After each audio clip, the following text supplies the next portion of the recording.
मनसोक्त दांडिया खेळायचा आपण सर्वांनी प्लॅन केला असेल, पण अनेकदा होतं काय की खेळताना थोडासा त्रास होतो. त्रास म्हणजे थोडं धाप लागल्यासारखं होतं, असं वाटतं की थोडंसं बी पी शूट झालं आहे किंवा क्रॅम्प्स वगैरे येतात आणि थकवा खूप होतो. त्याची कारणं काय ते आपण समजून घेऊया. अगदी व्यायामासाठी जे नियम लागू होतात ना, तेच इथे पण होतात. कारण आपल्याला प्रॅक्टिस नसते. या उत्सवाच्या मूडमध्ये आपण ठरवतो आणि जाऊन आपण गरबा खेळतो. काय करू शकतो आपण? तर सिम्पल आहे. खूप मोठं सर्कल असतं गरब्याचं, तर एखादा टर्म तुम्ही करा, 5 मिनटं खेळा, 5-1 मिनटं शांत बसा.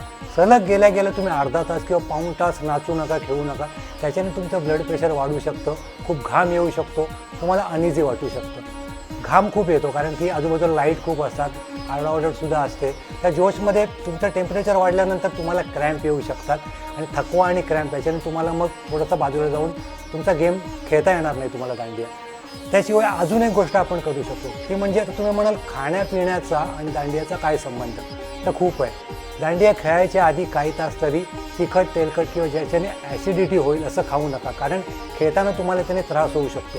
आणि जर तुमचे स्टमक आणि सिस्टीम जर का अपसेट असेल आणि याच्यात तुम्ही फिजिकल स्ट्रेस घेऊन अजून खेळलात तर खूप त्रास होऊ शकतो. त्यामुळेच अनेकदा असं वाटतं की धडधड वाढते हृदयाची आणि खेळून झाल्यावरती खूप गळून गेल्यासारखं किंवा थकल्यासारखं होतं आहे. या गोष्टी आपण अवॉइड करू शकतो. पाणी पण योग्य प्रमाणात प्या, कारण आताच म्हटलं तसं या गरमीत गरबा खेळत असताना घाम खूप जातो.